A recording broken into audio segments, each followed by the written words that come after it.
ఎమ్మెల్యేల అనర్హత అంశాన్ని సుప్రీంకోర్టులో సవాల్ చేసింది బీఆర్ఎస్. 2 పిటిషన్లు దాఖలు చేసింది.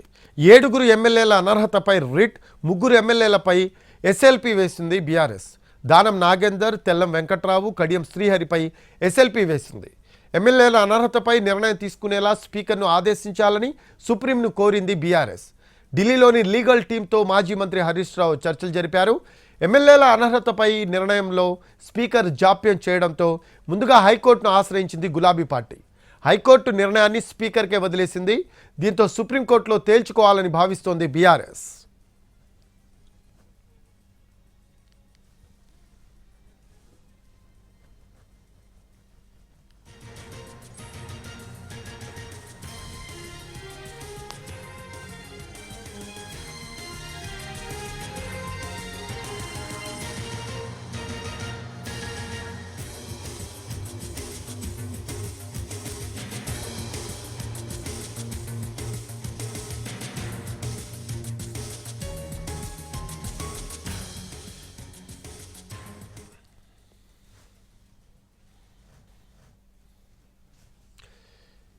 మరో అప్డేట్స్ తెలుసుకుందాం. మా కరెస్పాండెంట్ రాజు ఉన్నారు లైవ్లో. రాజు, ఎమ్మెల్యేల అనర్హత అంశాన్ని సుప్రీంకోర్టులో బీఆర్ఎస్ సవాల్ చేసినట్టు తెలుస్తోంది. దీనికి సంబంధించి లేటెస్ట్ అప్డేట్స్ ఏంటి రాజు?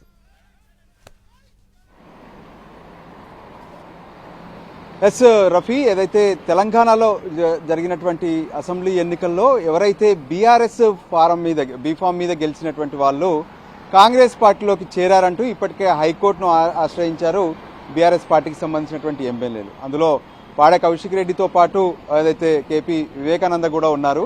అయితే దీనికి సంబంధించి హైకోర్టు ఇప్పటికీ ఒక తీర్పు కూడా వెలువరించింది. అంటే ముఖ్యంగా వాళ్ళపైన చర్యలు తీసుకోవాలి అంటూ 40 రోజుల్లో చర్యలు తీసుకోవాలంటూ మొదట సింగిల్ బెంచ్ తీర్పునివ్వడం జరిగింది. అయితే దాన్ని సవాలు చేస్తూ స్పీకర్ కార్యాలయంలో ఉన్నటువంటి అంటే ఏదైతే అసెంబ్లీ సెక్రటరీ మళ్ళీ డివిజన్ బెంచ్కి వెళ్లారు. డివిజన్ బెంచ్ మాత్రం స్పీకర్కి సంబంధించి అంటే టైం బాండ్ అనేది ఏది పెట్టకుండానే దీనిపైన చర్యలు తీసుకోవాలని చెప్పారు. అయితే ఇప్పటికే ఒకవైపు హైకోర్టు ఆదేశాలు ఇచ్చినప్పటికీ కూడా ఇప్పటి వరకు పార్టీ మారినటువంటి ఏ ఒక్క ఎమ్మెల్యేకి కూడా కనీసం నోటీసులు కూడా జారీ చేయలేదు.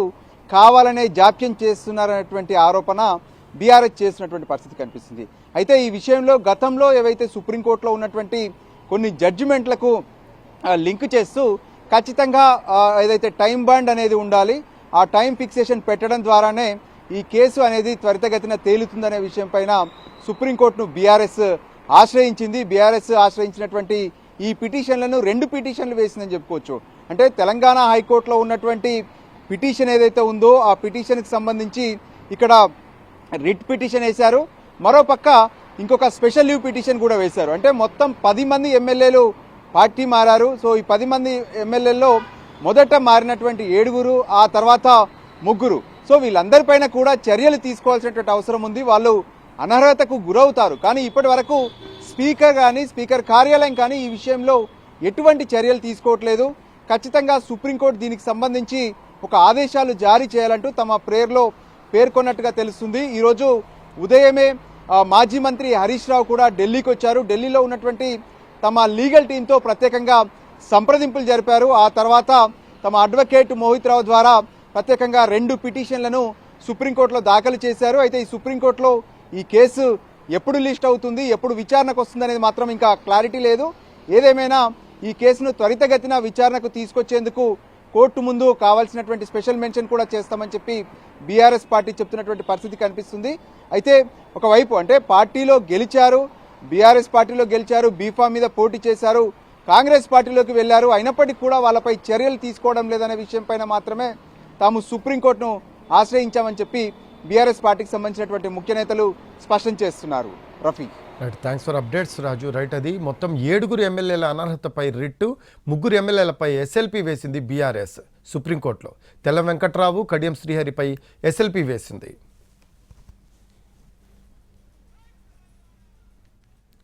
ఎమ్మెల్యేల అనర్హత అంశాన్ని సుప్రీంలో సవాల్ చేసింది బీఆర్ఎస్. 2 పిటిషన్లు దాఖలు చేసింది. 7 ఎమ్మెల్యేల అనర్హతపై రిట్, 3 ఎమ్మెల్యేలపై ఎస్ఎల్పీ వేసింది బీఆర్ఎస్. దానం నాగేందర్, తెల్లం వెంకట్రావు, కడియం శ్రీహరిపై ఎస్ఎల్పీ వేసింది. ఎమ్మెల్యేల అనర్హతపై నిర్ణయం తీసుకునేలా స్పీకర్ను ఆదేశించాలని సుప్రీంకోర్టును కోరింది బీఆర్ఎస్. ఢిల్లీలోని లీగల్ టీంతో మాజీ మంత్రి హరీష్ రావు చర్చలు జరిపారు. ఎమ్మెల్యేల అనర్హతపై నిర్ణయంలో స్పీకర్ జాప్యం చేయడంతో ముందుగా హైకోర్టును ఆశ్రయించింది గులాబీ పార్టీ.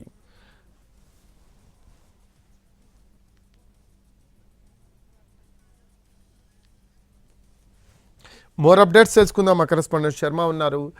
శర్మ, ఎమ్మెల్యేల అనర్హత అంశాన్ని సుప్రీంకోర్టులో బీఆర్ఎస్ సవాల్ చేసినట్టు తెలుస్తూ ఉంది. మోర్ అప్డేట్స్ ఏంటి దీనికి సంబంధించి శర్మ?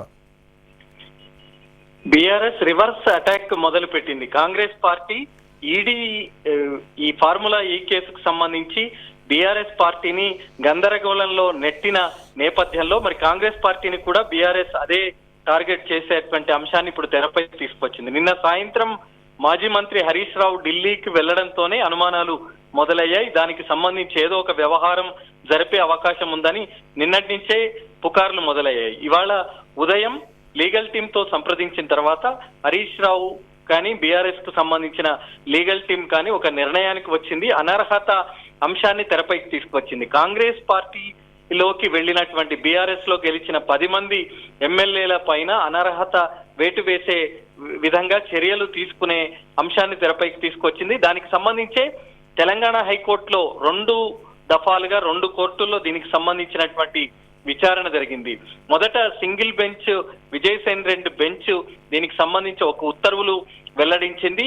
నెలలోగా ఒక షెడ్యూల్ తయారు చేయాలి, అది స్పీకర్ ఛాంబర్ నుంచి ఆ షెడ్యూల్ అన్నది రావాలి అంటూ అసెంబ్లీ కార్యదర్శికి ఆదేశాలు జారీ చేసింది. కానీ అసెంబ్లీ కార్యదర్శి దానిపైన మళ్ళీ డివిజన్ బెంచ్ ను ఆశ్రయించిన తర్వాత డివిజన్ బెంచ్ ఒక ఉత్తర్వులను వెల్లడించింది. స్పీకర్ నిర్ణయానికే అనర్హత అంశాన్ని వదిలివేస్తున్నట్టు చెప్పింది. కానీ ఒక టైం బాండ్ ఫిక్స్ చేసుకోవాలి, సరైన సమయంలోగా ఆ అనర్హత పైన నిర్ణయం తీసుకోవాలనేటువంటి అంశానికి సంబంధించి నిర్ణయాన్ని వెల్లడించింది. కానీ మరి స్పీకర్ ఎన్ని రోజుల్లోగా నిర్ణయం తీసుకోవాలి, ఎన్ని రోజుల్లోగా నిర్ణయం తీసుకొని పార్టీ మారిన ఎమ్మెల్యేల పైన అనర్హత వేటు వేయాలనే దానికి సంబంధించి స్పష్టత అన్నది లేదు. కానీ దీనిపైనే స్పీకర్ జాప్యం జరుగుతోంది కాబట్టి ఇప్పుడు బీఆర్ఎస్ పార్టీ ఒక వ్యూహాత్మక నిర్ణయాన్ని తీసుకుంది, వ్యూహాత్మకంగా అడుగులు వేస్తోంది.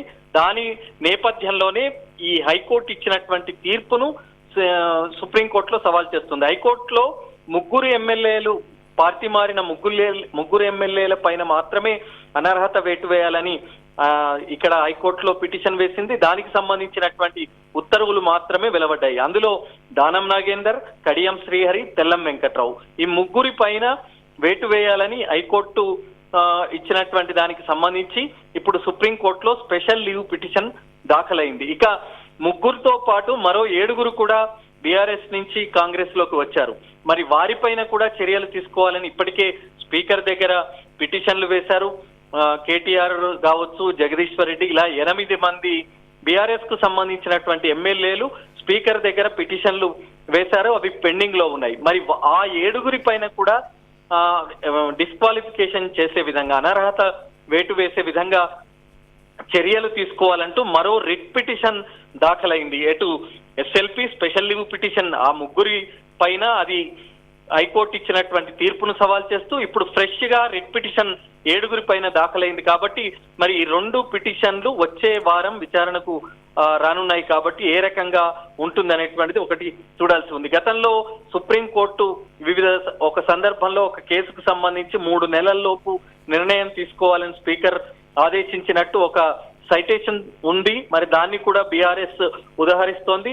మరి ఇప్పుడు ఇటు తెలంగాణ హైకోర్టు నుంచే సుప్రీంకోర్టుకు వెళ్ళింది. కాబట్టి ఈ డిస్క్వాలిఫికేషన్ అంశం పైన ఏ విధంగా వాదనలు జరుగుతాయి, ఏ విధమైనటువంటి తీర్పు సుప్రీంకోర్టు ఇస్తుంది అనేది ఇప్పుడు ఆసక్తికరంగా మారింది.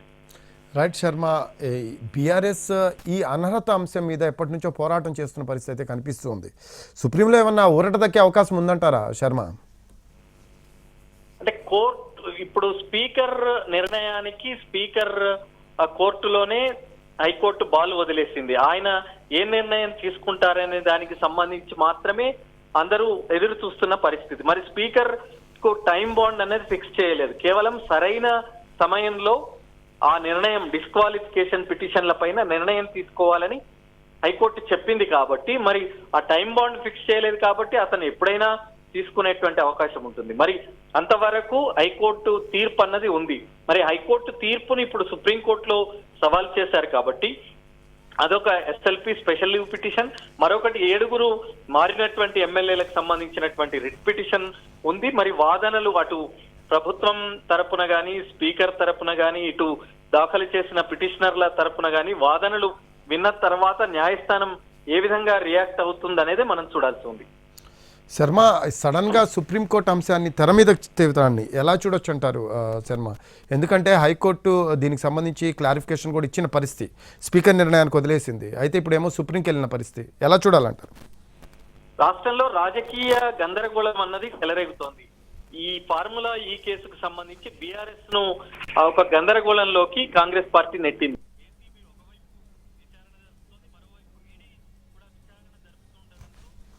ప్రత్యక్షంగా ఈ విచారణను ఎదుర్కొంటున్న కేటీఆర్ తో పాటు ఆయన తండ్రి కేసీఆర్ గాని, బీఆర్ఎస్ కు సంబంధించినటువంటి కీలక నేతలు గాని, కార్యకర్తలు, నాయకుల్లో ఆందోళన అన్నది మొదలైంది. ఇటు కేసు విచారణ నుంచి ఎలా వాళ్ళు బయటపడాలి అనేటువంటి అన్ని మార్గాలను అన్వేషించినా కూడా అన్ని మార్గాలు మూసుకుపోయాయి. కేవలం విచారణకు మాత్రమే హాజరు కావాలి. మరి ఈ ఫార్ములా ఈ కేసు అన్నది ఇప్పుడు బీఆర్ఎస్ పార్టీకి ఒక గుదిబండలాగా మారింది. మరి దీని నుంచి తప్పించుకోవాలంటే ఇప్పుడు రాష్ట్ర వ్యాప్తంగా ఇదే కేసు చాలా పెద్ద ఎత్తున ప్రచారం జరుగుతోంది కాబట్టి మరి దీని నుంచి బయటపడాలి అంటే ఒకసారి కాంగ్రెస్ పార్టీని కూడా ఇరుకున పెట్టాలి అంటే ఇప్పుడు ఎమ్మెల్యేల అనర్హత అంశమే చాలా కీలకమని బీఆర్ఎస్ పార్టీ భావిస్తున్నట్టుంది. కాబట్టి వాళ్ళు ఇప్పుడు హఠాత్తుగా దీన్ని తెరపైకి తీసుకొచ్చారు. అలాగే హైకోర్టు నిర్ణయం కూడా వాళ్లకు వ్యతిరేకంగా ఉంది. అంటే స్పీకర్ నిర్ణయానికి వదిలేశారు కాబట్టి ఇప్పుడు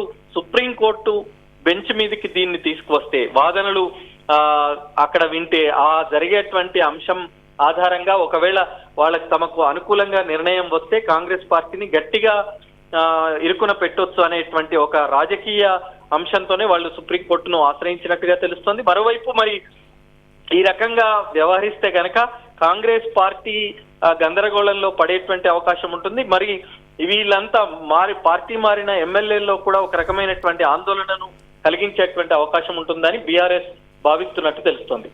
right, thanks for updates Sharma. Right, అది ఎమ్మెల్యేల అనర్హత అంశాన్ని సుప్రీంలో సవాల్ చేసింది బీఆర్ఎస్.